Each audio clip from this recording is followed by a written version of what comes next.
ৰাইজৰ বাৰম্বাৰ অভিযোগৰ পিছতো গাঁও প্ৰধান আৰু পঞ্চায়ত সভানেত্ৰীয়ে সুৰাৰ বিপণীৰ বাবে দিলে এনঅচি।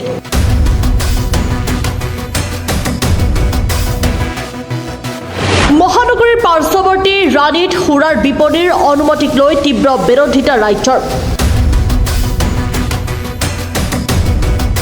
মহানগৰীৰ পাৰ্শ্বৱৰ্তী ৰাণীৰ গুইমাৰী গাঁৱৰ গৌতম দাস নামৰ লোকজনে এখন সুৰা বিপণী নতুনকৈ মুকলি কৰাৰ বাবে চেষ্টা চলাই সকলো ধনৰ বিনিময়ত বিভিন্ন বিভাগৰ পৰা লাভ কৰিছে অনুমতি। কিন্তু ৰাণীৰ 7 তালুক সমিতিয়ে কামৰূপ জিলা আয়ুক্তৰ ওচৰত এই সুৰাৰ বিপণীৰ বিৰুদ্ধে আপত্তি দৰ্শাই বাতিল কৰিব লাগে বুলি দাখিল কৰিছে লিখিত অভিযোগ।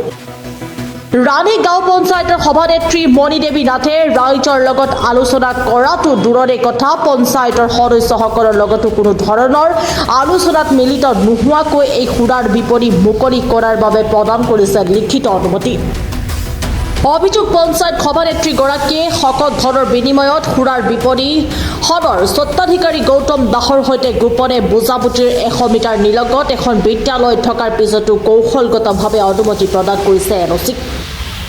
হয়, এই বিষয়টো তাৰমানে মোক তেখেতে এপ্লিকেশ্যন কৰিব ওলাইছিলে। মই ফাৰ্ষ্ট যেতিয়া প্ৰেচিডেণ্ট হিচাপে এখন গ্ৰহণ কৰিছিলোঁ, তেখেতে এপ্লিকেশ্যন মোক কৰিছিলে, মানে গৌতম দাসে, গুইমাৰী নিবাসী গৌতম দাসে।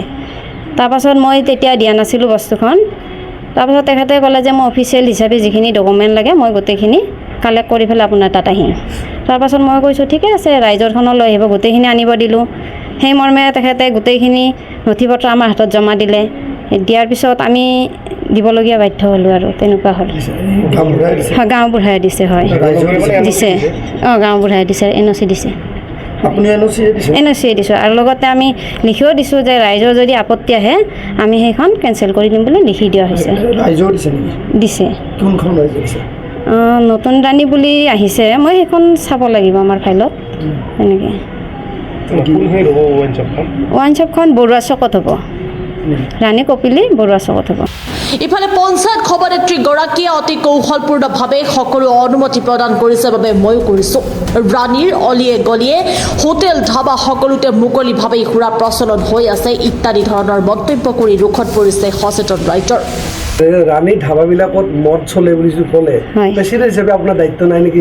আছে, হয় আছে, কিন্তু শুনি আছোঁ আৰু বস্তুবিলাক। পদক্ষেপ ল'ব লাগে। হয়, আপুনি কি পদক্ষেপ লৈছে নে ল'ব? ল'ম আমি ল'ম, এইটো কথা চলিছে। আমি ভাবিছোঁ এইবাৰ কপিলী যিটো পিকনিক স্পট হয় তাতেও আমি বেনাৰ দিম আৰু তেনেকৈ ভাবিছোঁ অলপ একশ্যন ল'ম এইটো বিষয়েও, এনেকৈ ভাবিছোঁ। আৰু ৰাইজে যদি সহযোগ কৰে। ৰাণীৰ ধাবাবিলাকত মদটো প্ৰচলিত হয়, শুনা পাই আছোঁ মই সেইটো কথাটো, ইমান কনফাৰ্মো নহয়, চাম এবাৰ মই নিৰীক্ষণ কৰিম এইটো বিষয় লৈও। সমান্তৰালভাৱে গাঁও প্ৰধান ৰচন স্বৰ্গীয়াৰীৰো দায় কৰা মন্তব্য। সুৰাৰ বিপণীৰ সন্মুখত আবকাৰী বিভাগৰ তৰফৰ পৰা আঁৰি দিয়া চৰকাৰী বেনাৰ সন্দৰ্ভতো অৱগত নোহোৱা গাঁও প্ৰধানগৰাকীয়ে 2025 বৰ্ষতেই গৌতম দাসক প্ৰদান কৰিছে সুৰাৰ বিপণীৰ বাবে লিখিত অনুমতি। অৱশ্যে গাঁওবাসীৰ সৈতে কোনো ধৰণৰ আলোচনা নকৰাকৈ এই অনুমতি প্ৰদান কৰাৰ বাবে ভুল স্বীকাৰ কৰিলে গাঁও প্ৰধানগৰাকীয়ে। কেতিয়া পোষ্টাৰ মাৰিছে মই এইটো গম নাপাওঁ। ৰাইজৰ আপত্তি বিচাৰিছে পোষ্টাৰখন। ৰাইজৰ কিবা ৰাইজে যদি আপত্তি জনাইছে সেইটো বন্ধ কৰিব পাৰে। আৰু পোষ্টাৰখন মাৰাৰ ক্ষেত্ৰত আপুনি জ্ঞাত নহয় নেকি? জ্ঞাত মই একেবাৰে নহয়। আৰু যদিহে চাৰ্কৰ অফিচৰ পৰা দিছিল পোষ্টাৰখন তেতিয়াহ'লে মোৰ হাতত আহিব লাগিছিল, মই তেতিয়া গম পালোঁ হয়, মই লটকাদাৰ কৰিলোঁ হয়। কিন্তু মই একেবাৰে লটকাদাৰ কৰা নাই, গম পোৱা নাই, একেবাৰে গম পোৱা নাই। আপোনাৰ নামটো? মোৰ নামটো শ্ৰী ৰচন ৰবি স্বৰ্গীয়াৰী। এই যে গাঁৱৰ মুৰব্বীসকলৰ আলোচনা কৰা নাছিল আপুনি, সেইটো আচলতে ভুল হৈছিল নেকি? সেইটো মোৰ ভুল হৈছে, একচুৱেলি কৰিব লাগিছিল এইটো। সেইটো ভুল হৈছে, কিন্তু আগে পিছে মই বেলেগ হেৰিৰ লগত কৰোঁ আলোচনা, কিন্তু এইটোৰ মানে এজন তাৰে ৰাণী অঞ্চলৰে মই সুধিছিলোঁ এটাৰ সময়ত, কিন্তু দিব পাৰে বুলি পেলাই কৈছিল। আৰু এইটো ৰাণীৰে, মই বিশেষকৈ সেইখিনি এনঅচিখন গৌতম দাস বুলি পেলাই ব্যক্তিৰ। যোনখিনি ঠাইত আপুনি এনঅচি দিছে জানিব পৰা মতে সেইখিনি ঠাই হেনো চৰকাৰী ভূমি, আপুনি কি ক'ব? সেইটোতো মানে যোনে মানে আমাৰ মালিক স্বত্বাধিকাৰী এই কুসুম বৰুৱা বুলি, তেওঁ নিজৰে মাটি আৰু নিজৰে মানে তেওঁৰ বিল্ডিঙতে মানে ভাড়া দিম বুলি পেলাই কৈছিল, আৰু লিজত লৈ পেলাই মানে হেৰি কৰিম বুলি পেলাই কৈছিল। ডাক নম্বৰ পাট্টা নম্বৰ বেলেগ দেখাই চৰকাৰী ভূমি মানে স্থাপন কৰাৰ কাৰণে বেনাৰ মাৰিছে। হয় সেইটো বিশেষকৈ গম নাপাওঁ। ইফালে কোনো কাৰণতে খুৰাৰ বিপণী হ'বলৈ দিয়া নহ'ব বুলি হুংকাৰ স্থানীয় গয়াৰ। এতিয়া আমাৰ মতে আমি ৰাইজে আলোচনা কৰিলোঁ, ৰাইজে আলোচনা কৰি এই বুলিয়ে তাৰমানে কাৰণ ওৱান শ্বপখন দিলে আমাৰ গাঁৱৰ ল'ৰা ছোৱালীখিনি গোটেই বেয়া হ'ব।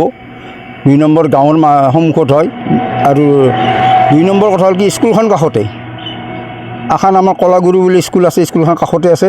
স্কুলখনৰ কাষত আচলতে বৰ বেছি 1.5 কিলোমিটাৰ হয় আৰু তাৰ ওপৰত নহয় 1.5 মিটাৰ। 1.5 মিটাৰৰ কাষত এখন উৎসৱ হোৱাটো আমি বিচৰা নাই আৰু আমি ইতিমধ্যে কৈছোঁ তেওঁলোকে ধৰ হেঁতৰ চকত দিয়ক বা হেঁতৰ কাৰণে দিয়ক, আমাৰ তাত আপত্তি নাই, কিন্তু আমি গাঁৱৰ সন্মুখত দিব নিদিওঁ। কিন্তু গাঁওবুঢ়া বা পঞ্চায়তৰ ফালৰ পৰা তেওঁলোকে আচলতে অনুমতি দিছে। দিলেও তাৰমানে আমি সাধ্যতে আমিও এটা হেৰি লৈছোঁ, আমিও তাৰমানে ৰেজিষ্ট্ৰেশ্যন ৰেজিষ্ট্ৰেশ্যন হৈছে আমি এপ্লিকেশ্যন দিয়া হৈছে DC তাতে। এতিয়া DC সাধ্যতে আমাক কোৱা নাই, এতিয়া আমি গম পাইছোঁ DC সাধ্যতে এতিয়ালৈ দিয়া বন্ধ কৰি ৰাখিছে। News desk report, Pratah time digital. শদিয়াৰ পৰা ধুবুৰীলৈ, বৰাকৰ পৰা ব্ৰহ্মপুত্ৰলৈ সকলোৰে মাজত চিনাকি এটা নাম প্ৰাতঃ টাইম। থলুৱা ভাষা, কৃষ্টি আৰু সত্য বাতৰিৰ আধাৰত প্ৰতিষ্ঠিত খবৰ প্ৰাতঃ টাইমৰ প্ৰতিটো বা বাতৰি পুংখানুপুংখভাৱে চাবলৈ Facebook, YouTube, website, Twitter, Instagram আৰু ব্লগাৰ পেজত লাইক আৰু ফ'ল' কৰক।